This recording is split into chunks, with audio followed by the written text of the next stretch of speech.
The dust of dry needle tasted of endings. Eliza Ortega Tallgrass felt it coat her tongue, a grit of pulverized rock and forgotten promises. It was the same dust that had settled on her mother's coffin 2 days prior, a final, gritty blanket for a woman who had spent her life trying to wash it away. The town hadn't changed in the 4 years she'd been gone.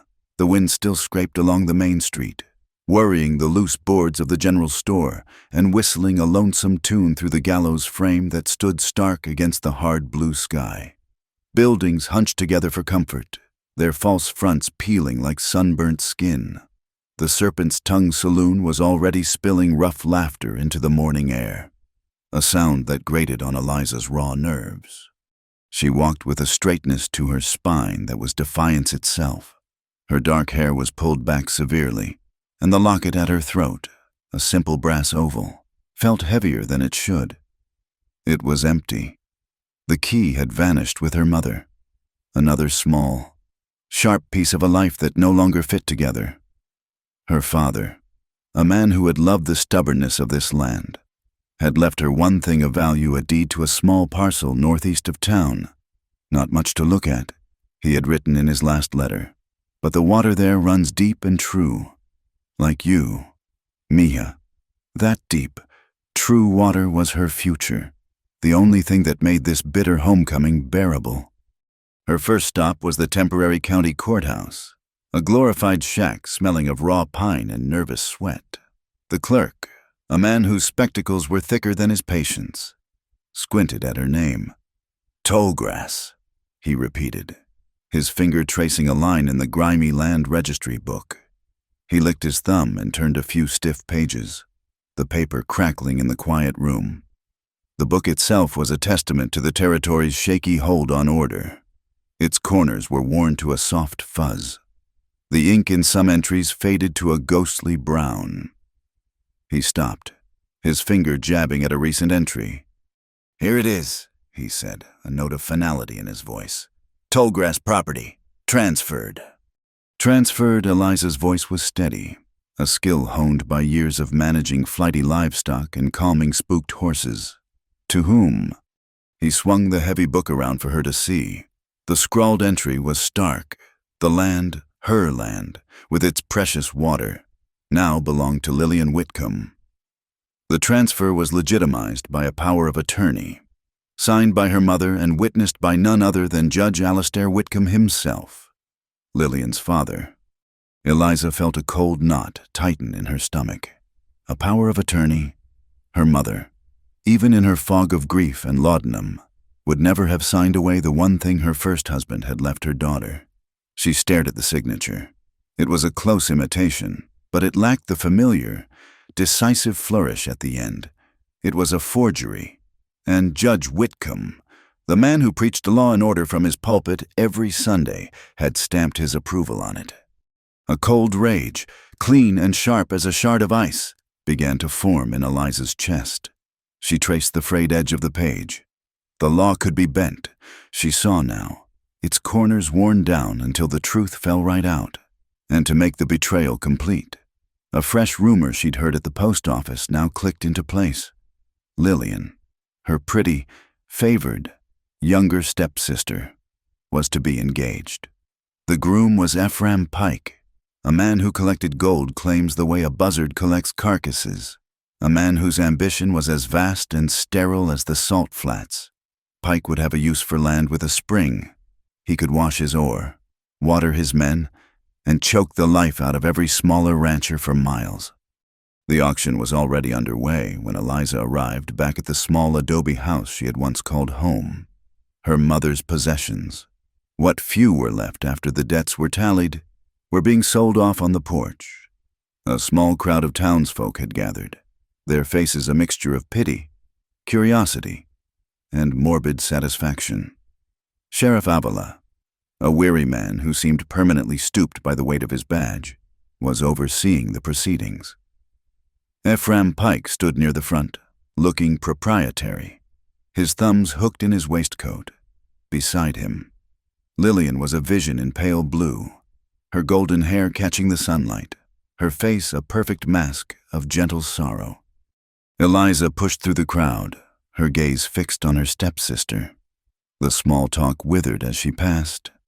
She was an outsider here, twice over, the daughter of a Mexican woman in a town that prized whiteness, the child of a dead man in a world that belonged to the living. "What is the meaning of this?" Lillian Eliza's voice cut through the auctioneer's drone. Lillian turned, her blue eyes wide with practiced innocence. "Eliza," she breathed. "We had to. The debts. Mother left so many." Her father, the judge, stepped forward, placing a comforting hand on his daughter's shoulder. "Now, Miss Tollgrass," the judge began, his tone condescending. "This is a legal proceeding. Your mother's estate was insolvent." "My father's land was not part of her estate," Eliza said, her voice ringing with a clarity that made several people shift uncomfortably. "It was mine." "A matter of some confusion," the judge said smoothly. "A power of attorney was in place. It has all been settled." He gestured to two of Pike's men, burly miners with vacant eyes. "Please escort Miss Tollgrass from the premises. Her presence is upsetting my daughter." The men moved toward her, their intentions clear. The crowd shrank back, not wanting to be involved. Eliza's hand instinctively went to the worn grip of the pistol holstered at her hip, a tool she used for snakes and coyotes. Not men, but these men were a kind of coyote, circling, waiting to take what was not theirs. The blood pounded in her ears. She could fight. She could make them remember her name. But violence now would only land her in a cell, discredited and silenced. Her father's words echoed in her mind. "Strategy, Mia, not temper. A well-placed fence post is stronger than a fist." Before the men could reach her, another man stepped forward. He moved with a slight, rolling limp, favoring his right leg. He was tall and lean, dressed in dusty work clothes, his face weathered by the sun. He wasn't handsome in the way Ephraim Pike was handsome, all polished surfaces and sharp angles. This man's face was plains and shadows, his eyes a steady, observant gray. He stopped beside Eliza, not looking at the miners, but at the auctioneer. "I'm here for the barbed wire," he said, his voice quiet but carrying. "Is that lot still available?" The auctioneer stammered, thrown off by the interruption. The two miners paused, uncertain. The man's calm intervention had broken the spell of their simple purpose. "The name's Jonah Hale," he continued, his gaze finally shifting to Pike's men. "And I believe the lady has a right to watch her property be sold, unless the laws in Dry Needle have changed since yesterday." Sheriff Avala, looking relieved to have an excuse to assert himself, cleared his throat. "Mr. Hale is right. She can stand here as long as she's peaceable. Back away, boys." The men grumbled but obeyed the sheriff's command. Ephraim Pike's eyes narrowed. Fixing on Jonah Hale with cold assessment, Jonah simply nodded once, as if he had done nothing more than ask for the time, and then turned his attention back to the auction. He had drawn a line in the dust without raising his voice or his fist. He had offered Eliza a small, unexpected shield, and in that moment, she felt a flicker of something other than rage. It was a fragile, unfamiliar feeling, and she did not know what to call it. The auction finished. Her mother's rocking chair, her father's books, the very pots and pans from their kitchen, were all sold for a pittance. Eliza stood like a statue, watching her life be dismantled piece by piece. When it was over, and the crowd began to disperse, Lillian approached her, her father and Pike a few steps behind. "You see," Eliza Lillian's voice was a soft murmur, for her ears only. It was all for the best. Eliza did not reply. She simply looked at her stepsister, the girl who had shared a room with her for 10 years, the girl who had always managed to get the bigger slice of pie, the prettier dress, the warmer smile from their mother. "I saved her, you know," Lillian continued, her expression one of utter conviction. "Mother, Mr. Pike was going to call in her debts. We would have lost everything, been turned out onto the street. I made an arrangement. He forgave the debt in exchange for the land. It was a kindness, a sacrifice. You should thank me." The audacity of it stole Eliza's breath. Lillian had not just stolen her inheritance. She had wrapped the theft in a cloak of martyrdom. She had twisted betrayal into a noble act. The ice in Eliza's chest threatened to shatter. She wanted to scream, to claw at the placid, beautiful face before her. But she remembered her father's letter, the one she kept folded in her saddlebag. The paper was soft as cloth. The ink faded. He had written about building a home, about the dignity of work, about the truth being like a well. "You have to dig for it," he wrote. "And sometimes the digging is hard and the ground is rocky. But the water is always there." Eliza looked from Lillian's triumphant face to Jonah Hale, who was quietly negotiating the price of his wire with the auctioneer. He was a stranger, a man with a limp who had shown more decency than her own family. She made a decision. She would not fight with fists in the street. She would fight with the truth, no matter how deep she had to dig. She turned her back on Lillian, on the judge, on the smirking face of Ephraim Pike. She walked over to Jonah Hale. "Mr. Hale," she said, her voice low but firm. He turned, his gray eyes meeting hers. "Ma'am." "Those men," she said, nodding toward Pike's lingering miners. "They will not let me stay in town. I need a place to board my horse and myself, just for a few nights. I can pay. I am a hard worker." Jonah Hale looked at her for a long moment. He saw the fury banked in her dark eyes, the proud set of her jaw, and the tremor she could not quite conceal in her hands. He looked over at Ephraim Pike, who was watching them with undisguised contempt. Then he looked back at Eliza. "I have a small ranch, Hale's Draw," he said. "It is not much. The well is nearly dry and the fences need mending, but there is a spare room in the bunkhouse. You would be safe there." "And the cost?" Eliza asked, her pride a fierce, stubborn thing. He considered this. "You can help me with the fences," he said finally. "And the well pump. It needs a firm hand." Eliza nodded, a sense of grim purpose settling over her. "Agreed. Mr. Hale." As they walked toward the livery to collect her horse, she touched the empty locket at her throat. The key was gone. The future her father had planned for her stolen, but the digging had just begun. And as the dust of dry needles settled around her, she felt the first hard shock of the shovel hitting rock. Hale's Draw was less a ranch and more a collection of sun-bleached intentions. Jonah's property sat on a high, wind-scoured plateau where clumps of yucca stood like solitary sentinels. The house was a small, sturdy cabin that seemed to brace itself against the ceaseless wind. The barn leaned with a weary sigh, its wood gone silver with age. The fences, which Eliza had been hired to help mend, were skeletal lines of rotting posts and slack wire, describing a boundary that the land itself seemed to ignore. The silence was the loudest thing about the place, broken only by the rhythmic groan of a dry windmill and the whisper of the wind whistling through the sagging barbed wire. It sounded like a sad song played on a single string. Jonah led her horse to the barn and gave the animal a generous portion of oats.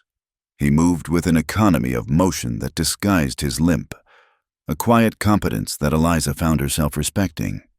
He showed her to the bunkhouse, a small, clean room with a narrow bed and a single window that looked out onto the vast, empty expanse. "The terms of our deal are simple," he said, standing in the doorway. "You help bring this place back from the brink. I help you find the proof you need to fight your claim. I do not have money for a hired hand, but I have time, and I know how to listen." Eliza looked around the sparse room. It offered nothing but shelter, yet it felt safer than any place she had been in days. Still, a coil of fear tightened inside her. She had trusted her family and been dispossessed. Trusting this stranger felt like standing on the edge of a cliff. "What is to stop you from taking what little I have left when the work is done?" she asked, her voice flat. He met her gaze without flinching. His gray eyes were steady. "Nothing," he said, "except my word, and the fact that I know what it is like to have something taken from you by men who think the law is just another tool to get what they want." He gestured with his chin toward his right leg. The army taught me that. The mention of his past hung in the air, an unspoken story of its own. Eliza gave a slow, deliberate nod. She would work, she would watch, and she would hold her trust close, like a fistful of water in the desert. Their days fell into a rhythm of hard labor. They started before dawn, replacing rotten fence posts under a sky the color of a pale pearl. Jonah taught her how to stretch the new wire taut, the barbs gleaming like thorns on a steel vine. He worked with a quiet persistence, his patience a stark contrast to the angry energy that still burned in Eliza's veins. She hammered the staples into the posts with a ferocity that was meant for her stepsister's smiling lies and the judge's false piety. The greatest challenge was the water. The well was not dry, Jonah explained, but the pump had given up the ghost years ago. Without it, he had to haul water by the bucket from a neighbor's spring 2 miles away. It was a slow death for a ranch. "We fix this or we wither," he said one afternoon, staring at the rusted contraption. They spent the next 2 days dismantling the hand pump piece by piece. The bolts were frozen with rust, the leather gaskets cracked and brittle. It was frustrating, greasy work. Eliza, with her smaller hands, was able to reach into the tight spaces of the mechanism, her fingers learning the cold language of the iron. Jonah applied the brute force, his shoulders straining as he worked a long wrench to break the seal on a frozen joint. In those long hours of shared struggle, they began to talk, not about their pasts, but about the work itself, about the stubbornness of iron and the feel of the coming rain on the wind. A dry, practical sort of humor began to surface between them. "You handle that wrench like you were born to it?" Jonah remarked, wiping sweat from his brow with the back of a greasy hand. "My father taught me that a woman who can fix her own wagon is a woman who can choose her own road," she replied without looking up. On the 3rd day, after they had replaced the gaskets and cleaned every part, they reassembled the pump. Jonah took the handle first. He pushed down, and the pump let out a pained, metallic shriek. He pumped again and again, his breath coming in ragged bursts, the muscles in his back and arms cording with the effort. A hollow, gurgling sound echoed from deep within the earth. "Nothing." "Let me," Eliza said, stepping forward. She took the handle, its iron still warm from his grip. She put her weight into it, her whole body working in a smooth, steady rhythm. She felt the piston catch, the resistance, the deep pull from below. The gurgling grew louder, closer. A thick, brown sludge suddenly spewed from the spout, smelling of rust and stale earth. It splattered onto the dust, a foul mockery of their efforts. Jonah swore softly under his breath, but Eliza did not stop. She kept pumping, her arms aching, her jaw set, again and again. She worked the handle. The brown sludge thinned, turning to a cloudy tan. Then, slowly, miraculously, the water began to run clearer. It was still murky, but it was water. And then, with a final surge, a stream of cold, clear water gushed from the spout, splashing onto Eliza's dusty boots. It was the most beautiful sight she had ever seen. Jonah let out a whoop of pure, unadulterated joy. He cupped his hands under the stream and drank deeply, water running down his chin and soaking the front of his shirt. He looked at her, his face split by a wide grin that transformed his serious features. He looked younger, the shadows of his past momentarily erased. Eliza felt an answering smile tug at her own lips, a genuine smile, the first in a very long time. In that moment, sharing the triumph of the hard-won water, she realized that home was not just a piece of land. It could be a place where two people were willing to face the thirst together. With the immediate threat of dehydration solved, they turned their attention to her legal battle. Jonah suggested a visit to Sister Mercy at the mission in town. "She keeps the town's records," he said. "Births, deaths, baptisms. She sees everything, and she forgets nothing." The visit to Dry Needle was tense. Eliza felt the weight of curious and hostile stares as they walked down the main street. She saw Ephraim Pike standing outside the land office, laughing with Judge Whitcomb. The sight sent a fresh wave of cold fury through her. Sister Mercy was a small, bird-like woman with eyes that held a deep and abiding wisdom. She listened to Eliza's story without interruption, her hands folded calmly in the lap of her gray habit. When Eliza was finished, the nun nodded slowly. "A signature can be forged," she said, her voice soft but clear. "But the record of a life is harder to erase." She disappeared into a back room and returned with a heavy ledger. She opened it to a page dated 22 years ago. There, in elegant, looping script, was the record of her baptism, Eliza Ortega Tallgrass, daughter of Maria Ortega and Daniel Tallgrass. It was the first piece of paper she had seen in a week that affirmed who she was, not who others claimed her to be. Sister Mercy carefully copied the information onto a fresh sheet of paper and handed it to Eliza.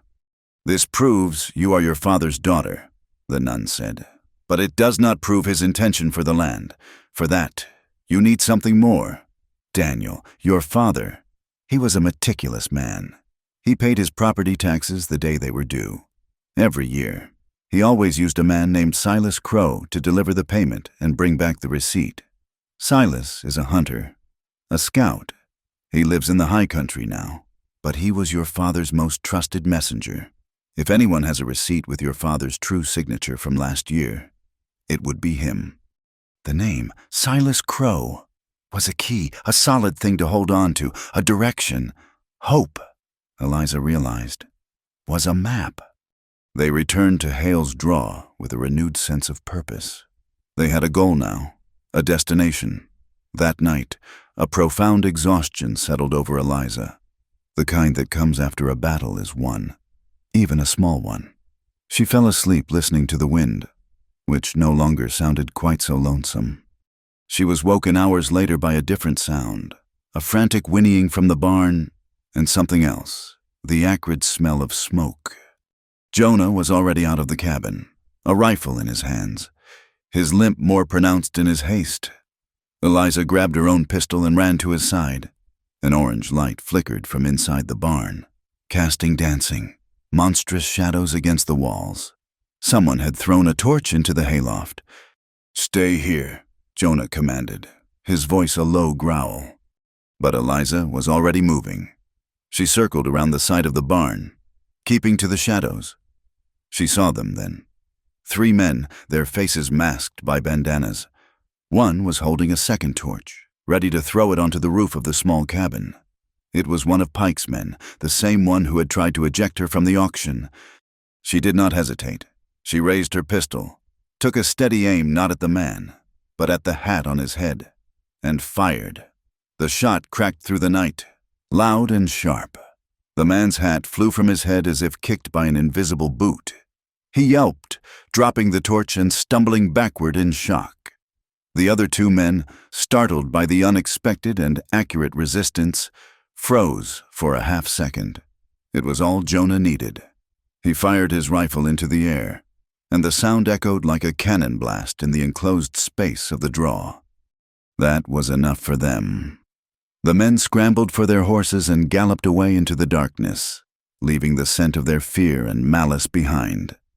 Jonah and Eliza worked quickly to douse the smoldering hay, their movements efficient and synchronized in the moonlit chaos. The fire had not had time to take hold. The barn and their horses were safe. When the last ember was extinguished, they stood together in the barn's wide doorway, breathing heavily, the adrenaline slowly draining away. The night was quiet again. Jonah turned to her, his face grim in the pale light. He looked at the pistol still clutched in her hand. "That was some shot," he said, a note of awe in his voice. "I am not a fawn waiting for the wolves," Eliza replied, her voice shaking only slightly. "My father taught me how to protect what is mine." Jonah looked at her, at the fierce determination in her eyes, and he knew she was not just talking about the ranch. A new kind of respect dawned in his expression. He had offered her shelter, a place to hide, but he was beginning to understand that Eliza Tallgrass was not the hiding kind. She was the kind who stood her ground, who aimed true, and who would fight for every inch of what she was owed. He nodded, a silent acknowledgement of the strength he saw in her. A partnership had been forged in labor and cemented in fire. They would ride out to find Silas Crow in the morning, together. The trail to Crow Ridge was a faint scar winding through a landscape of raw, elemental power. They rode into a world of towering red rock formations, sculpted by wind and time into cathedrals of stone. The sun beat down, leaching the color from the sky, and the heat radiated from the canyon walls in visible waves. It was a place that did not suffer fools or the unprepared.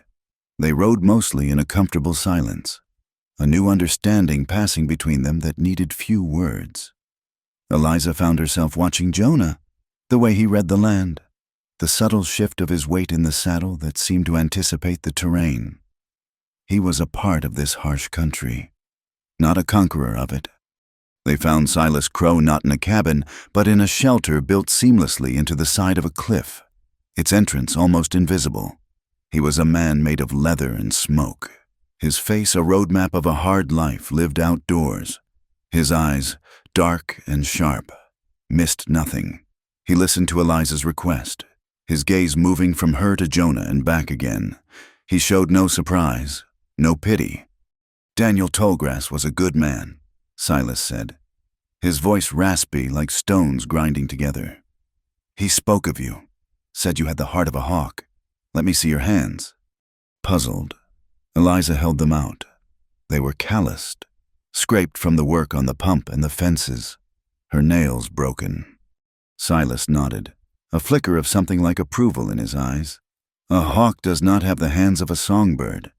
He disappeared into the cool darkness of his shelter and returned with a small, oilskin pouch. From it, he carefully extracted a folded piece of paper.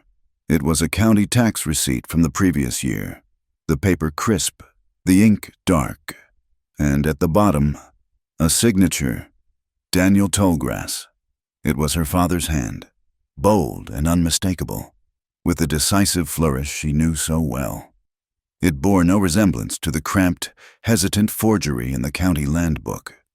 This is his mark, Silas said, handing her the paper, as true as the North Star. He held her gaze. Your stepsister, the pretty one. I saw her, months ago, down in Socorro. She was meeting with a fancy lawyer from Santa Fe. Her father, the judge, was there too. He did not go into the office. He waited across the street, in the shadows of an awning, pretending to read a newspaper. But he was watching. The information landed like a physical blow. This was not a moment of weakness, not a desperate act by Lillian to save their mother from debt. This was planned. A conspiracy hatched in secret with a hired lawyer, with her stepfather orchestrating it all from the shadows. The betrayal was deeper, colder, and far more calculated than she had imagined. Eliza carefully folded the receipt and placed it inside her shirt, the paper a warm, solid weight against her skin. It was proof. It was a weapon. Thank you, Silas, she said, her voice thick with emotion. The hawk knows when to fly, he said, and turned back to his shelter, the conversation clearly over. They began the ride back as the sun started its long descent, painting the western sky in brutal strokes of orange and purple. A strange stillness had fallen over the canyon. The air grew heavy, thick with a tension that made the hair on Eliza's arms stand on end. She could smell it, a clean, metallic scent like hot iron, the smell of lightning. Jonah reined in his horse, his eyes scanning the horizon. A storm, he said, his voice low. A bad one. We need to find cover. Now. The sky had turned a bruised yellowish gray. The wind, which had been a constant companion, died completely, leaving an unnerving silence. Then, far in the distance, a low wall of dust appeared, a roiling brown cloud that seemed to swallow the light. It moved with an unnatural speed. There, Jonah shouted, pointing to a dark slash in the rock face, an overhang carved by ancient floods. Ride! The first gust of wind hit them like a fist, carrying a blast of sand that stung their skin and blinded them. Their horses fought the reins, their eyes wide with panic. The world dissolved into a screaming, brown chaos. Eliza lowered her head, trusting her horse to follow Jonah's. The roar was deafening, a physical pressure that vibrated through her bones. She could not see, could not hear anything but the shriek of the wind. They stumbled under the rock ledge just as the full fury of the storm broke. It was like being behind a waterfall of sand. The sky was gone, the world reduced to the small space of their shelter and the howling maelstrom just beyond it. They tethered the terrified horses deep under the overhang and huddled together, pulling their bandanas over their faces to breathe. For a long time, they just sat, their shoulders pressed together, listening to the storm rage. The sun was blotted out, and a strange, premature twilight fell in the enclosed space, with the world outside being torn apart. Eliza felt a wall inside her begin to crumble. The raw violence of the storm seemed to match the tempest in her own soul. "She took everything," Eliza said, her voice muffled by the cloth. It was not just the land. Jonah turned to look at her, his face a mere silhouette in the gloom. He did not speak. He simply waited. He listened. "The night our mother died," Eliza began, the words tasting like ash. "Lillian went through her things. She took the small dowry chest Mother had kept for me. It held my father's letters, all of them, and a few pieces of my grandmother's jewelry. Not valuable, but they were mine. She said she was putting them somewhere safe. I never saw them again." She paused, taking a ragged breath. The wind howled, a mournful counterpoint to her confession. "There was a boy," she continued, her voice dropping lower. "Before I left, Samuel, his father owned the livery. We were fond of each other. He was kind. He spoke of the future. The week after my father's land was officially registered, Lillian started spending time at the livery. She would laugh at his jokes, touch his arm. She wore her prettiest dresses. She spoke to him of all the things a man with a rich wife could have." Samuel stopped meeting my eyes. A month later, he told me he and Lillian were courting. He said he was sorry, but a man had to think of his prospects. Jonah remained silent, but she felt his arm press reassuringly against hers. He was a solid, steady presence in the swirling chaos of her memory and the storm. "She takes what she wants," Eliza whispered. "She has a way of making you feel that you are the one being selfish for wanting to keep what is yours. She makes the world believe she is all sweetness and light, and I am the bitter, difficult one, the half-breed with a temper. When she took my land, it was just the last thing, the biggest thing. She erased me." She finally fell silent, the confession leaving her feeling hollowed out, stripped bare. She had never spoken these words aloud to anyone. Jonah shifted, pulling a blanket from his saddle roll. He draped it over both their shoulders. It was rough wool, but it was warm. "That is not a sister," he said, his voice quiet but firm. "That is a thief, and a thief can be caught." They sat in silence for another hour as the storm slowly blew itself out. The roar subsided to a moan, and then to a whisper. A pale, watery moonlight began to filter through the thinning dust. When it was finally quiet, they stepped out from under the ledge into a transformed world. The landscape was softened, every sharp edge smoothed over by a fresh blanket of sand. The air was washed clean, cool and crisp. And there, not 10 feet from their shelter, a lone yucca plant stood against the night sky. From its center stalk, a cluster of waxy, bell-shaped flowers had opened in the night.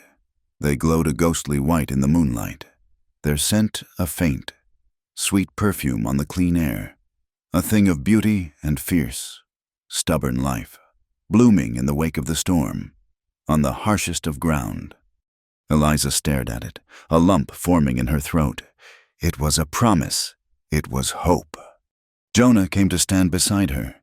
He did not look at the flower, but at her. He saw the tracks of tears on her dusty cheeks, but he also saw the hawk in her eyes, fierce and clear. He understood now that her hardness, her pride, The walls she built around herself were not made of coldness. They were armor, forged in the fires of betrayal, piece by painful piece. "We will go back to Dry Needle," Eliza said, her voice steady now, resolute. "We will face them. Not in the shadows, not in the street. We will do it in the courthouse. With this," she touched the receipt through her shirt, "we will use the law they think they own." Jonah nodded, his gaze unwavering. "I will stand with you," he said. They shared half a blanket through the storm. They would share this fight, too. Whatever came next. Returning to Dry Needle was like walking back into a fever dream. The town, which had seemed merely grim and dusty before, now felt actively hostile. Whispers followed them like burrs clinging to a saddle blanket. Every sideways glance from a shopkeeper, every curtain that twitched in a window, was a judgment. The air, thick with the aftermath of the dust storm, now carried the suffocating weight of public opinion. An opinion that had been carefully shaped by the judge and the money of Ephraim Pike. Their first stop was the sheriff's office. Sheriff Avila was sitting at his desk, staring at a stack of paperwork as if he hoped it might spontaneously combust. He looked up as they entered, and the weariness in his eyes deepened. He looked from Jonah to Eliza, and a sigh escaped him. "More trouble?" he asked. It was not a question so much as a statement of fact. Eliza did not waste time with pleasantries. She stepped forward and placed the folded tax receipt on his desk. "My father's signature," she said, her voice clear and steady. From his last tax payment, Silas Crow was the courier. Avala picked up the paper with a certain reluctance, as if it might bite him. He unfolded it and studied the signature, then looked at the copy of the baptismal record Eliza had already filed with him. He ran a hand over his tired face. "This is compelling. Miss Tollgrass," he admitted. "But it is still one piece of paper against another, and one of those papers has the full seal and witness of a territorial judge." "So a judge's word is worth more than the truth?" Jonah asked, his voice quiet, which somehow made it more pointed. Avala's eyes flashed with a hint of resentment. "A judge's word is the law in this county, Mr. Hale, until a higher authority says otherwise. I will file this. I will open an inquiry. But Judge Whitcomb is not a man who takes kindly to being questioned. You are stirring a hornet's nest with a very short stick." Eliza met his gaze. "Sometimes that is the only stick you have." Sheriff. Leaving the jailhouse, they made their way to the mission at the edge of town. The quiet sanctuary was a world away from the simmering animosity of the main street. Inside the cool adobe chapel, Sister Mercy was waiting for them. She was not alone. Huddled on the wooden benches were 4 men, 2 Chinese and 2 Mexican, their faces etched with the exhaustion that came from working another man's claim for pennies on the dollar. They were some of Ephraim Pike's miners. "They are afraid," Sister Mercy said, her voice a low murmur. "Mr. Pike controls their wages, their food, their shelter. To speak against him is to risk everything. But they have seen his cruelty. They have seen him cheat men, and they have heard him boast of how he acquired the Tollgrass Spring. They will testify to his character, if they can be assured of protection." Eliza looked at their faces, at the mixture of fear and dignity in their eyes. Her fight was no longer just her own. It was tied to theirs. Pike's greed was a sickness that had infected the whole community, and her small piece of land was just one of the symptoms. Their business at the mission finished, they walked toward the open-air market to buy supplies for the ride back. The market was the heart of Dry Needle, a chaotic swirl of farmers, ranchers, and townsfolk. The moment Eliza and Jonah stepped into the square, a ripple of silence spread from their position. Conversations faltered. Heads turned. The usual Saturday morning bustle became a collection of hostile stares and hushed, venomous whispers. "That is her, the Tollgrass girl." "Making trouble for the judge." "Got that half-breed temper." "Just like her mother." Eliza felt a hot flush of shame and anger creep up her neck. She lifted her chin, her back ramrod straight, and focused on a stall selling sacks of flour. She would not give them the satisfaction of seeing her falter. Jonah moved to stand slightly in front of her, not in a way that hit her, but in a way that forced people to look at him first. He did not say a word. He simply met the gaze of a few of the men who were sneering openly. He was not threatening. His expression was calm, his posture relaxed, but there was a stillness in him, a core of unshakable resolve that made the men look away, suddenly finding their boots or the contents of a vegetable cart intensely interesting. His silence was a shield, more effective than any angry retort could have been. Suddenly, a path cleared in the crowd. Lillian was gliding toward them, her face a perfect portrait of wounded grace. She stopped a few feet away, her hands clasped before her. "Eliza," she said, her voice carrying just enough to be heard by those nearby. "Please, stop this. You are tearing this family apart over a misunderstanding. Father is willing to be charitable. He is holding a private hearing this afternoon to clear the air, for Mother's memory." It was a masterful performance.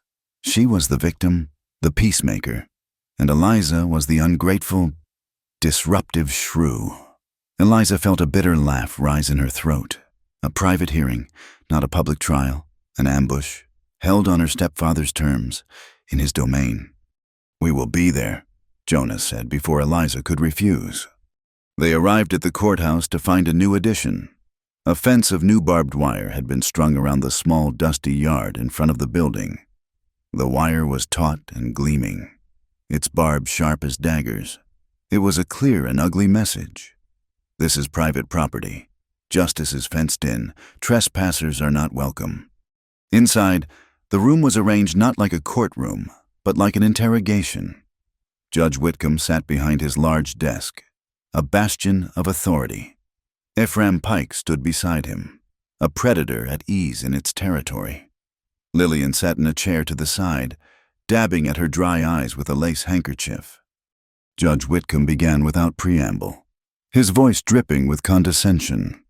"Miss Tallgrass, this campaign of yours is causing considerable distress to my daughter, and I will not have it. You have presented the sheriff with a dubious receipt procured from an unreliable transient. I have in my possession a legally executed power of attorney. This is an open and shut case."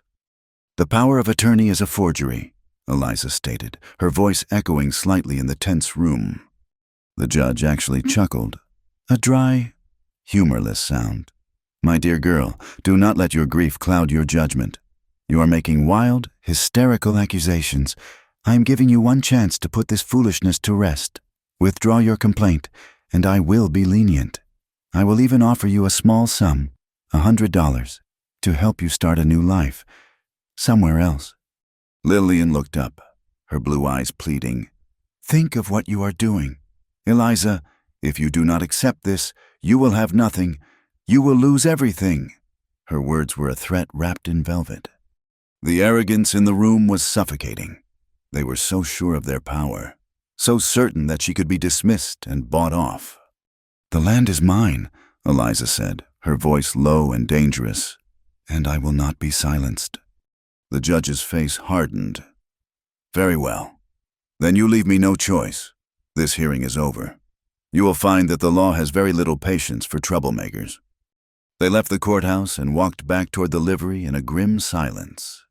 The sham hearing had been exactly what they expected, but the reality of it was still a bitter pill to swallow. As they passed the alley next to the Serpent's Tongue Saloon, a figure stepped out of the shadows. It was Ephraim Pike. "Hail," he said, ignoring Eliza completely. "A word." Jonah stopped, his body tensing. "What do you want?" "Pike." Pike smiled, a cold, reptilian twisting of his lips. "I am a practical man. I admire industry. But this," he gestured vaguely back toward the courthouse. "This is bad for business. It is messy. I do not like messy." "Get to the point," Jonah said. Pike reached into his coat and pulled out a small but heavy leather pouch. He tossed it to Jonah, who caught it automatically. The bag landed in his palm with a satisfying heft. "That is $200 in gold dust," Pike said. "A down payment. Persuade the girl to drop this. Get her on a stagecoach heading east. Once she is gone, There is another 300 for you, and my personal guarantee that no one will ever bother you or your little ranch again. In fact, I might even be inclined to help you expand. A man like you could use a powerful friend." Jonah looked down at the pouch in his hand. It was more money than he had seen in 5 years. It was enough to buy new stock, to hire a real hand, to fix everything that was broken at Hale's Draw. It was a solution, an easy one. Eliza watched, her heart hammering against her ribs. She saw the calculation in Pike's eyes. He thought everyone had a price. He thought loyalty and honor were just commodities to be bought and sold. She saw the weight of the pouch in Jonah's hand. For a terrifying second, she wondered. Jonah looked from the gold to Pike's smug face. Then he tossed the pouch back. Pike caught it with a surprised grunt. "I do not take money from thieves," Jonah said, his voice flat and cold as river stone. "And you should know, my friends are not for sale." Pike's face contorted in a brief flash of rage before settling back into his confident smirk. "Your mistake, Hale. You will regret this." He melted back into the shadows of the alley. Jonah turned to Eliza. His face was unreadable. "Let us go home," he said. As they rode out of town, Eliza was silent. Jonah had refused the bribe without a moment's hesitation. He had stood by her, a solid, unwavering wall against the corruption of Dry Needle. But as she listened to the rhythmic clip-clop of their horses, another thought began to form in her mind. A cold, strategic whisper. Pike had shown his hand. He was worried enough to offer a bribe. He had named a price. And a man who was willing to buy his way out of a problem had weaknesses. He had something to hide. Jonah had chosen to fight with honor. Eliza was beginning to realize that to win this war, she might have to fight with her head, using their own greed against them. The message came at dawn, delivered by a breathless boy from a neighboring ranch. It was a single, folded sheet of paper, a note from Sister Mercy. Her handwriting, usually so precise, was a frantic scrawl. "They have Tomasito. Pike's men took him from the mission an hour ago. A rider left word. Pike wants to see you. Eliza, alone, Serpent's Canyon, at high noon. He says to come and discuss a final offer." The note was a block of ice in Eliza's stomach. Tomasito, the small, quiet orphan who shadowed Sister Mercy, his dark eyes full of a solemn wisdom beyond his years. He had taken a liking to Jonah, following him around the mission yard, asking endless questions about horses and fences. To use a child, to use that trusting, innocent boy as bait in a trap meant for her. This was no longer about land or money. This was a different kind of evil. Jonah read the note over her shoulder, his face hardening into a grim mask. "It is a kill box," he said, his voice flat. "The canyon has steep walls and one way in or out. He wants you in the open where his men can pick you off from the rocks." "I am going," Eliza said. It was not a question. Jonah nodded, his eyes never leaving hers. "I know, but we are not going alone, and we are not going in stupid." They met Silas Crow at the mouth of the Badlands, the morning sun casting long shadows from the hoodoos. The old scout listened to their story, his weathered face impassive. When they were done, he spat a stream of tobacco juice into the dust. "A greedy man is a predictable man," Silas said. "He will expect you to ride straight in. He will expect fear. You will give him surprise. The canyon has a voice. It echoes. A shout from one place can sound like it is coming from another. And the rocks, they are old and loose. A mountain does not need a gun to fight. It needs only a push."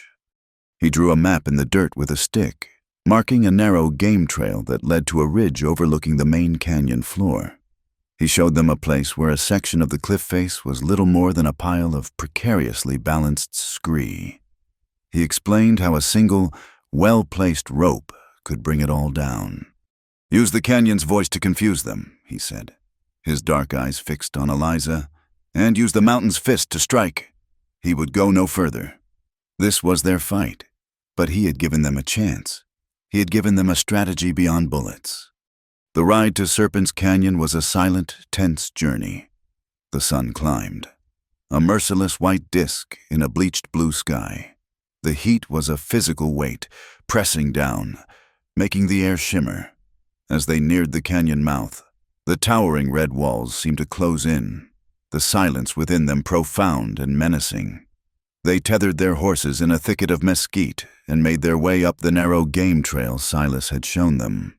From the ridge, they could see the entire scene laid out below. There, in the center of the canyon floor, was Tomasito. He was tied to a stunted ironwood tree, his small figure a heartbreaking picture of vulnerability. On the rocks opposite their position, half hidden in the shadows, were Ephraim Pike and 3 of his men. They were relaxed, confident, rifles resting easily in their hands. Jonah checked his rifle, his movements calm and economical. Eliza's heart was a frantic drum against her ribs, but her hands were steady as she took the coiled rope from her saddle. They found the spot Silas had described. The rock slide was a disaster waiting to happen. A wall of loose stone and boulders held in place by little more than gravity and habit. Jonah helped her secure the rope around a key boulder. The other end she held in her hand. "When the sun is straight up," Jonah whispered, "the shadows will be gone. They will be exposed." The minutes crawled by, each one a lifetime. The heat was suffocating. Sweat trickled down Eliza's temples. Finally, the sun reached its zenith, burning away the last of the shadows. "It is time. Eliza," Pike's voice boomed from across the canyon, the sound bouncing off the rock walls. "Come out and talk, or the boy pays for your stubbornness." Jonah put a hand on her arm. "Wait for my signal." He took a deep breath and shouted, not at Pike, but toward the far end of the canyon. "Over here, you coward." The echo was immediate and startling. His voice seemed to come from behind Pike's men, a ghostly challenge from an unseen shooter. 3 heads swiveled in confusion. In that instant of distraction, Jonah fired. Not at a man, but at the rock just above Pike's head. A spray of stone chips exploded outwards. Pike cursed and his men opened fire, their bullets smacking against the rocks around Jonah's position, whining like angry hornets. It was the signal. Eliza broke from cover, sprinting along the ridge toward the rope, her boots slipping on the loose gravel. A gunman saw her.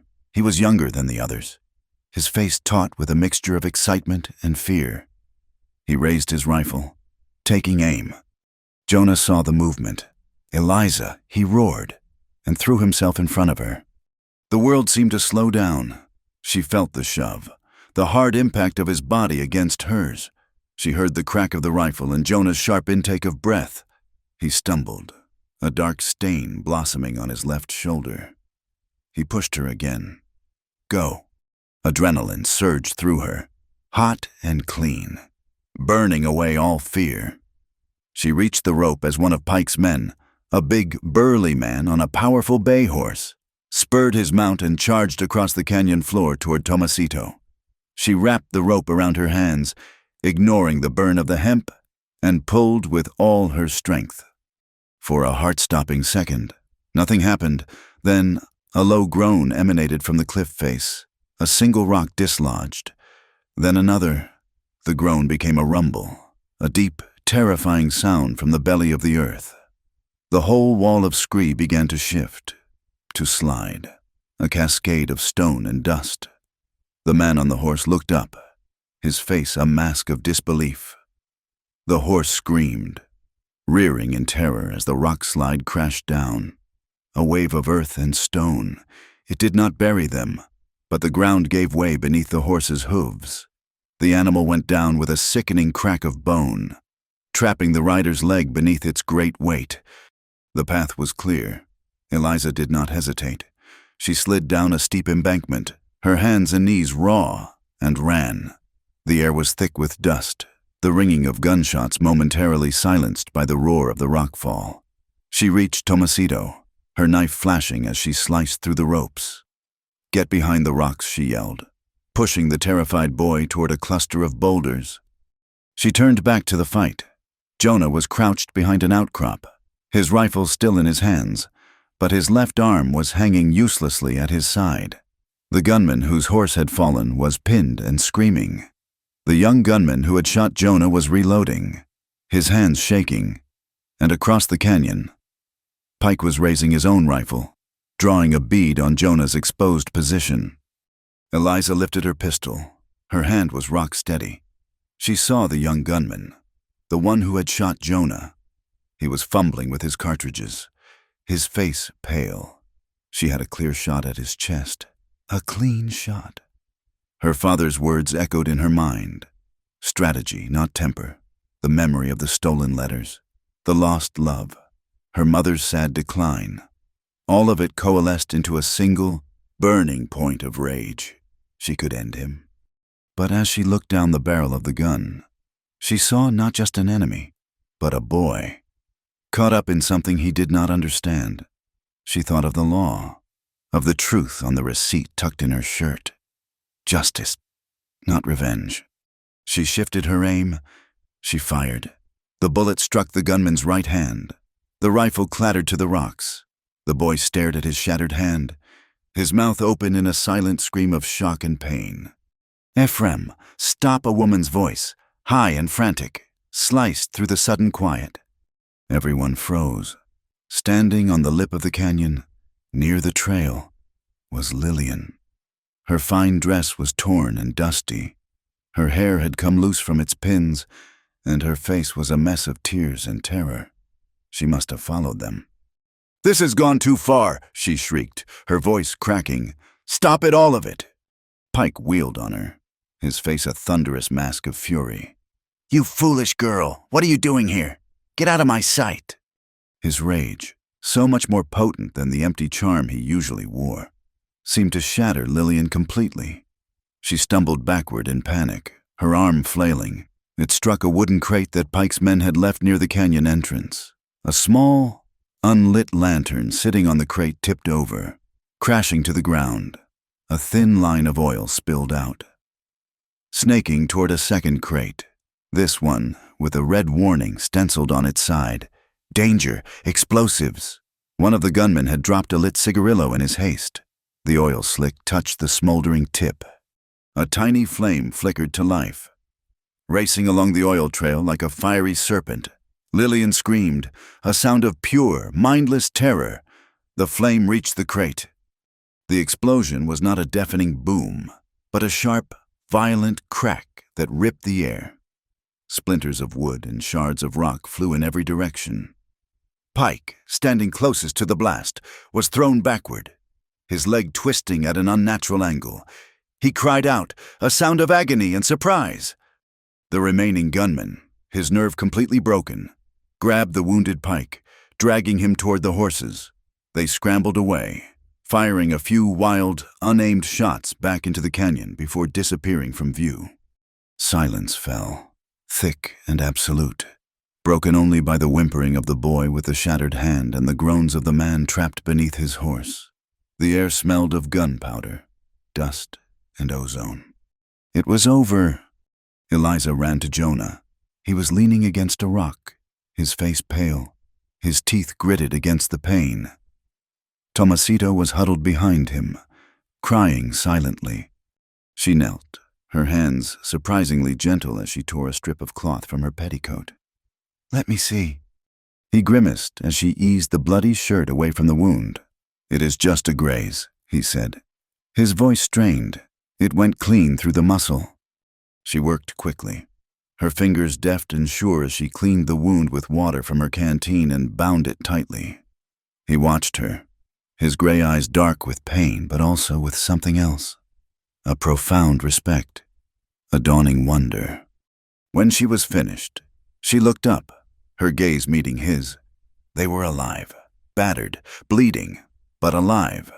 The echoes of the fight faded, leaving only the oppressive heat of the sun and the quiet reality of their survival. A bond forged in the crucible of the canyon. They did not return to Hale's Draw. After leaving the two wounded gunmen securely tied for the sheriff to find and delivering a still-shaken Tomasito into the arms of a weeping Sister Mercy, they rode east, away from town, into the high country. The sun was setting, bleeding purple and rose across the horizon, and Jonah's face was pale with pain and exhaustion. They needed to rest. They needed a place where the ghosts of the day's violence could not reach them. Eliza led them to a small, secluded hill dotted with the tall, spiky silhouettes of yucca plants. It was a place she remembered from her childhood, a place her father had called the Hill of Candles, for the way the moonlight caught the pale flowers. They made a small, smokeless fire, the flames a tiny spark of warmth and life against the vast, indifferent darkness of the desert. The night was cool and quiet, the only sounds the crackle of the fire and the distant, lonely cry of a coyote. Eliza cleaned and redressed Jonah's wound by the firelight. He was quiet, his breathing steady, though she saw him wince as she tightened the bandage. His trust in her was absolute, a silent thing that settled in the space between them, more solid than stone. When she was done, she sat back on her heels, the weight of the day finally pressing down on her. They had won. They had survived. But the victory felt fragile, a thin sheet of ice over a deep, cold river of uncertainty. "You were thinking of taking Pike's offer, were not you?" she asked, her voice soft. "Back in town, for a second." Jonah did not look at her. He stared into the fire, his profile carved by the flickering light. For more than a second, he said, his voice a low rumble, "I held that gold in my hand, and I thought of what it could do. Buy a new pump without having to rebuild the old one. Buy 100 new posts. Buy a good bull. I thought about how it would keep you safe, get you out of Dry Needle, away from Pike and the judge. I thought that maybe my pride was not worth your life." "And what changed your mind?" she asked, her heart beating a little faster. He turned to look at her then, and his gray eyes were clear and serious. "You did," he said simply. "I saw your face. I saw that you would rather fight for what is yours, even if you lose, than run with a pocket full of a rich man's charity. It was not my decision to make. It was not my pride on the line. It was your name, your land, your fight. All I can do is stand with you. It is all I want to do." His confession was a gift, an admission of vulnerability that touched her more deeply than any act of physical courage could have. He was not just a protector, a hired gun, or a charitable stranger. He was a partner.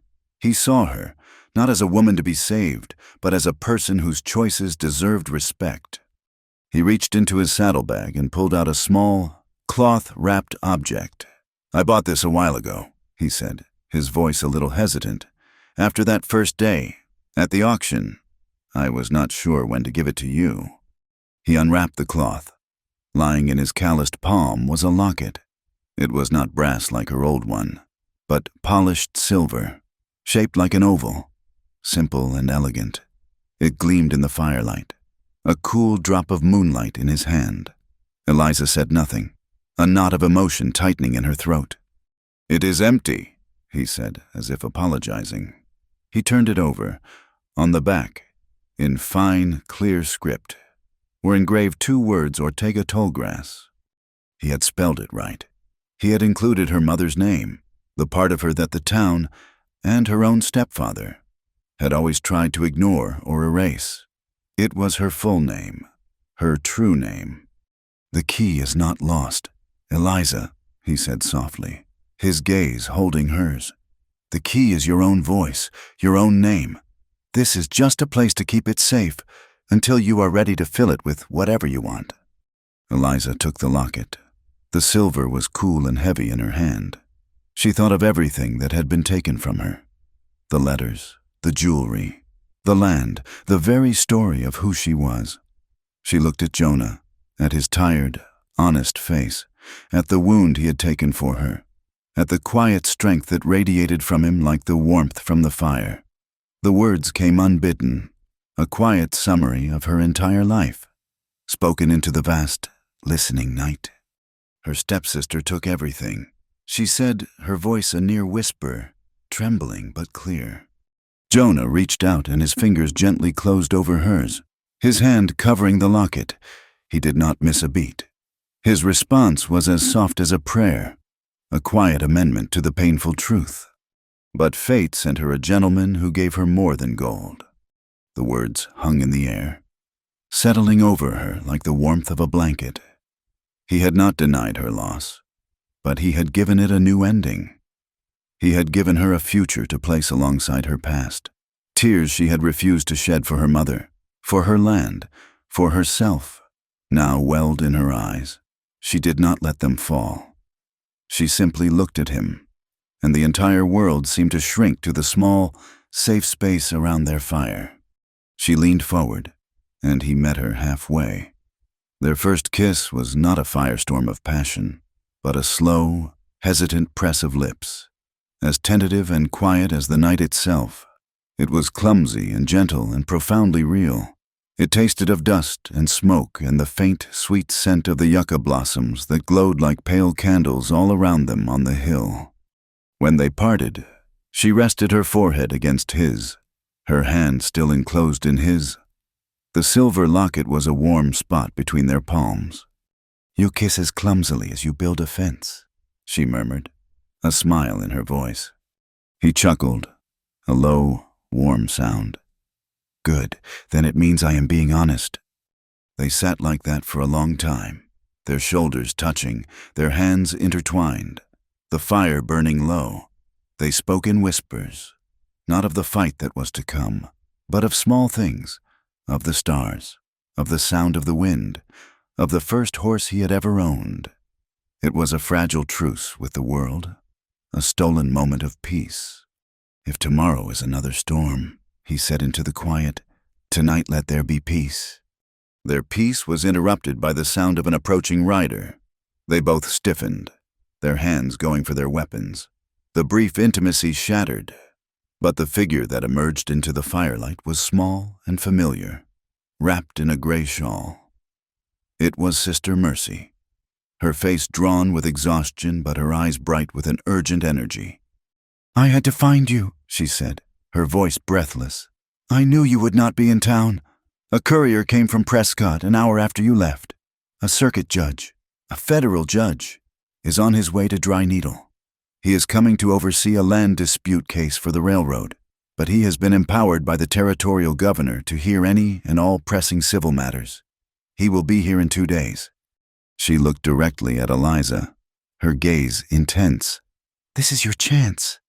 Eliza, not a hearing in a judge's office, but a real trial, in a real court, under federal law. A chance for your truth to be heard by a man who cannot be bought by Ephraim Pike or intimidated by Judge Whitcomb." The news settled over them, a stunning, electrifying possibility.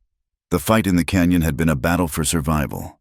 This was a chance for true justice, a chance to win back not just the land, but her name, her honor, her voice, in a way that no one could ever dispute again. Eliza looked at Jonah, and she saw the same fierce hope reflected in his eyes. The quiet peace of the night was over. Tomorrow would not just be another storm. It would be the trial, and they would be ready for it. She closed her hand around the new locket, its smooth surface a promise against her skin.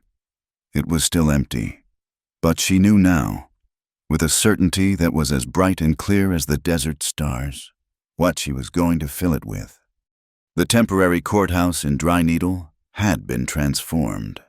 The arrival of a federal circuit judge had scrubbed the place clean of its usual casual injustice. The room was packed, the air thick with the smell of new varnish, nervous sweat, and the collective, hungry curiosity of the entire town.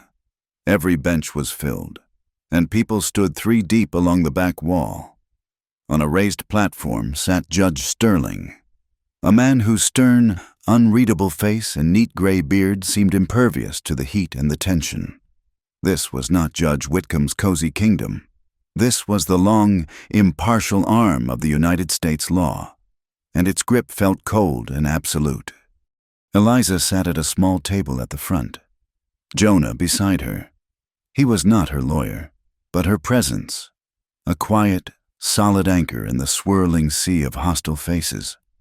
Across the room sat Lillian, her father, and Ephraim Pike, flanked by a slick, well-dressed lawyer from Santa Fe named Davies. Judge Whitcomb looked smaller, diminished, without his own bench to hide behind. Pike's arrogance had been replaced by a coiled, venomous watchfulness. And Lillian, her face pale and pinched, looked like a porcelain doll on the verge of cracking.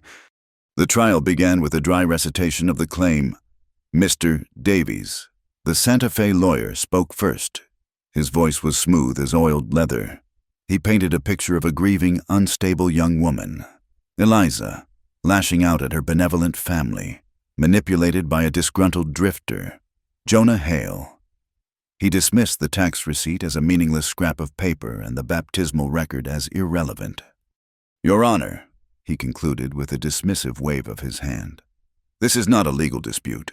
It is a family squabble, a fit of hysterics that has wasted this court's valuable time." Judge Sterling listened without expression. He called Sheriff Avala to the stand. The sheriff, looking deeply uncomfortable, recounted the events as he knew them, from the auction to the filing of the tax receipt. Davies tried to trip him up, to make him admit that Eliza had seemed emotional, perhaps irrational. "She seemed like a woman who believed she had been robbed," Avala said, his voice flat. "It is not my job to judge her emotions, only the evidence." Next came Sister Mercy. She presented the baptismal record, her small figure radiating a quiet authority that Davies's condescension could not seem to penetrate. She then looked at the forged signature on the power of attorney and the true signature on the tax receipt. "I knew Daniel Tallgrass for 15 years. She said, her voice clear and unwavering. He signed his name the way he lived his life with strength and confidence. That," she pointed a slim finger at the power of attorney, "is the signature of a hesitant, fearful hand. It is not his." Davies scoffed. "And you are a handwriting expert." "Sister, I am an expert in the character of my friends," she replied calmly, and the entire room seemed to lean in. Silas Crow was called next. He walked to the stand with the unhurried gait of a man who measured his life in seasons, not minutes. He affirmed that he had delivered the tax payment and received the receipt directly from Daniel Tallgrass.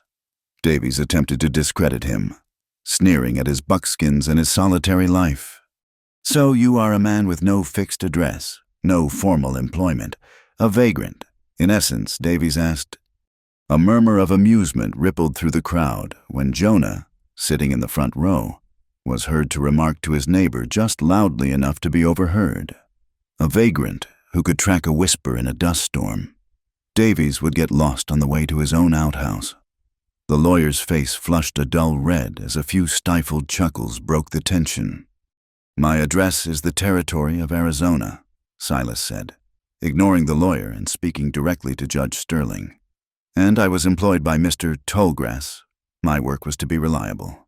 The weight of the testimony was beginning to shift the mood in the room. The whispers of the townsfolk were no longer so certain. Doubt was a seed, and it was beginning to sprout. Judge Sterling then called the minors Sister Mercy had gathered. One by one, they testified, their voices low but steady, telling of Pike's threats, his shaved wages, his open boasting that he had Judge Whitcomb in his pocket and that the Tallgrass spring would soon be his. Finally, Lillian was called to the stand. She moved like a sleepwalker, her eyes wide and unfocused. She swore the oath, her voice a barely audible whisper. Davies led her through her story, a practiced tale of a loving daughter trying to save her mother from ruin. She denied any knowledge of a conspiracy, denied seeing Silas in Socorro, denied everything. She wept, her sobs delicate and theatrical. But under Judge Sterling's cold, analytical questioning, her story began to fray. He asked about the lawyer from Santa Fe. He asked why a simple matter of debt would require the services of one of the territory's most expensive legal minds. He asked why she had been present at the ambush in Serpent's Canyon. Her answers became tangled, contradictory. She looked to her father, but he would not meet her eyes. She looked at Pike and saw only cold fury. The men who had promised to protect her, to keep her safe within the gilded cage of their power, were now cutting her loose. "You were afraid, were you not?" Miss Whitcomb. Judge Sterling's voice was not unkind, but it was relentless. "Afraid of losing your position, afraid of no longer being the judge's daughter. the fiancé of the richest man in the county. Lillian's composure finally shattered. The porcelain doll cracked. A raw, ragged sob tore from her throat. Yes, she cried, the word a confession that silenced the entire room. Yes, I was afraid my father said it was for the best. He said Eliza was difficult, that she did not deserve it. Mr. Pike said it was just business, a simple transaction. They told me what to sign. They told me what to say. I did not want to be poor. I did not want to be nobody. I did not want to fall from the party. She collapsed into a storm of weeping, her carefully constructed world in ruins around her. Judge Whitcomb slumped in his chair, his face the color of ash. Ephraim Pike stood rigid, his face a mask of pure, murderous rage. At that moment, a commotion at the back of the courtroom drew every eye. The town postmaster, a nervous man named Henderson, was pushing his way through the crowd, waving a letter in his hand. Your Honor, I must apologize. Your Honor, this was in a misdirected mailbag from Fort Yuma. It arrived months ago. We only just found it. It is addressed to Miss Eliza Tollgrass. He handed the letter to the bailiff, who passed it to Judge Sterling. The judge examined the envelope. Its postmark faded but legible. He broke the wax seal and unfolded the single sheet of paper. He began to read aloud.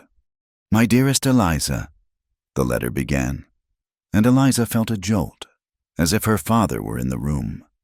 If you are reading this, it means I am gone. Know that I loved your mother, and I loved you as my own. I leave you the only thing of value I possess, the parcel of land to the northeast. With its good water, it is legally and fully yours, my eldest daughter. May it give you a foundation to build a good life. It is all a father can ask. Your loving father, Daniel Tollgrass. Judge Sterling looked up from the letter. His eyes were like chips of ice. He picked up the tax receipt Silas Crow had provided, and he held up the back of the letter. The red wax seal on the letter and the faint impression of a seal on the tax document were identical, a small, intricate design of a hawk in flight. The room was utterly silent. The truth had arrived, not on the back of a horse, but in a forgotten mailbag. It was small and quiet and irrefutable. Judge Sterling laid the papers down. He looked at Judge Whitcomb. He looked at Ephraim Pike. Then he looked at Eliza. And for the first time, she saw a flicker of something like grim satisfaction in his eyes. The gavel came down. Once, twice, 3 times. With each strike, Eliza did not hear the sharp crack of wood on wood. She heard the deep, satisfying rumble of falling rock. She heard the sound of a mountain passing its own judgment. The power of attorney is declared fraudulent, null, and void, Judge Sterling announced, his voice ringing with finality. The land deed is to be restored to its rightful owner, Miss Eliza Ortega Tollgrass, effective immediately. Judge Whitcomb, you are hereby stripped of your judicial authority pending a full federal investigation. Mr. Pike, you are under arrest for conspiracy, fraud, and intimidation. Bailiff, take them into custody. As the bailiff moved forward, a collective gasp went through the crowd. Justice, real and tangible, was falling like a hammer. It was not gold. It was heavier. It was the kind of thing that, when it landed, cracked the very ground. Lillian, sobbing, was given a sentence of 3 months of public service, to be supervised by Sister Mercy. Eliza stood up, her legs unsteady. Jonah's hand found hers, his grip warm and strong. Her land was hers. Her name was hers. She looked across the chaotic courtroom and saw the faces of the townsfolk. The suspicion and contempt were gone, replaced by a mixture of shock, awe, and a dawning, grudging respect. She had not just won back a piece of dirt. She had spoken her name, and she had made the world listen. The dust of the trial settled more slowly than the dust from any storm. In its wake, Dry Needle was a town holding its breath, waiting to see what Eliza Ortega Tollgrass would do with her victory. Some expected vengeance. a righteous fire to scourge the Whitcomb name from the territory. They expected her to be as hard as the justice she had won. They did not know her at all.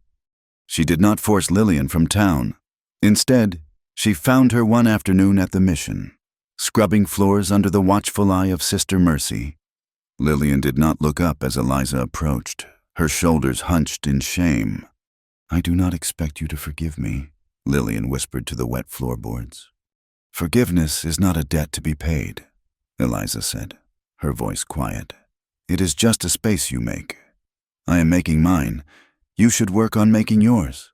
She turned and left without another word. It was not absolution, but it was not a condemnation either. It was a chance, and that was more than Lillian deserved. But it was what Eliza needed to give in order to move on. Her land, her father's land, felt different now that it was truly hers. The water that ran deep and true beneath the soil felt like her own pulse, but a spring was no good if it only served one person in a thirsty land.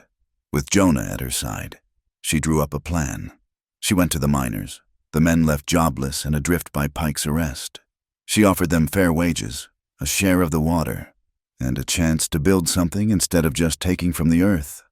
She put them to work, not digging for gold, but digging irrigation ditches, clearing rocks, and helping to build a public pumping station at the edge of her property, so that no small rancher would ever have to depend on the charity or malice of a man like Ephraim Pike again.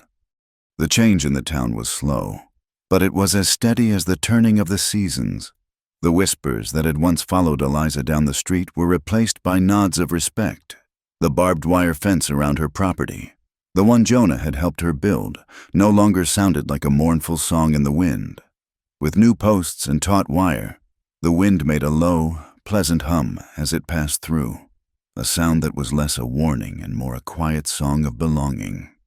While Eliza worked the land, Jonah worked with wood. In a small, cleared patch of ground not far from the mission, he began to build using his own savings and lumber bought on credit from a grateful town merchant. He raised a one-room schoolhouse. It was not large, but it was sturdy, with 2 big windows to let in the light. It was his gift to the town, but it was really his gift to Sister Mercy, a place where she could teach Tomasito and the other children of Dry Needle their letters, a place where the future could be written on a clean slate. One afternoon, as Jonah was setting the last window frame, he and Eliza had a bet.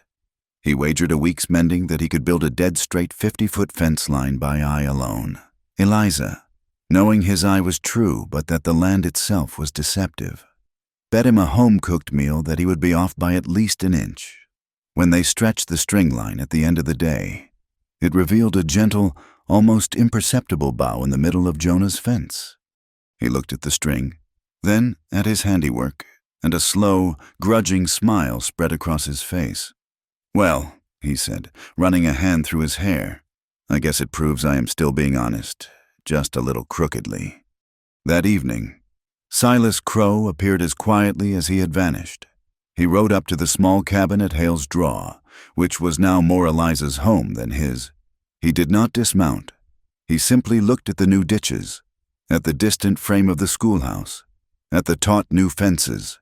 He nodded once, a gesture of profound and silent approval. From the side of his pack horse, he unlashed a heavy, cast-iron plow blade. He set it on the ground, its sharp edge gleaming in the twilight. "The land needs to be turned over," he said, "to let it breathe." He then turned his horse and rode away, melting back into the red rocks from which he had come. He left the plow blade behind, a promise of future harvests, a vote of confidence in the world they were building. The day the schoolhouse was finished was the day the first rains of the season decided to arrive.